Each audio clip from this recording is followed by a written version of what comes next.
सबसे पहले मैं देश के प्रधानमंत्री नरेंद्र मोदी जी और पार्टी अध्यक्ष श्रीमान नड्डा जी को धन्यवाद करना चाहता हूं कि हमारे तमिलनाडु के ही नेता सीपी राधाकृष्णन जी को उपराष्ट्रपति पद का प्रत्याशी बनाया है।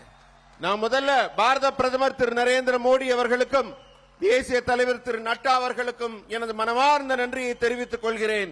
ஏனென்றால் இந்த மண்ணை சேர்ந்த தமிழரான சிபி ராதாகிருஷ்ணன் அவர்களை நாட்டின் மிக உயரிய பொறுப்பான துணை ஜனாதிபதி ஆக முன்னிறுத்தி இருக்கிறார்.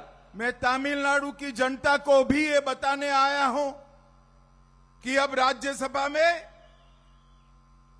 उपराष्ट्रपति पद पर आसीन होने के बाद सभापति के रूप में तमिलनाडु का बेटा श्री सीपी राधाकृष्णन विराजमान होने वाले हैं।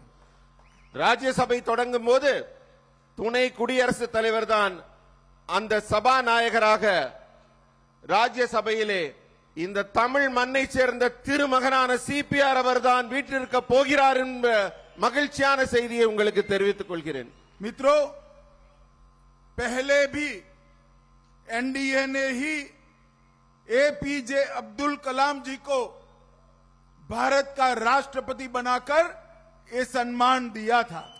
முதலில் நம்முடைய என்டிஏ கூட்டணியில் தான் தமிழகத்தை சேர்ந்த விஞ்ஞானியான திரு ஏபிஜே அப்துல் கலாம் அவர்களை குடியரசுத் தலைவர் என்ற மிக உயரிய பொறுப்பிலே நாம் அமர்த்தி அழகு பார்த்தோம்.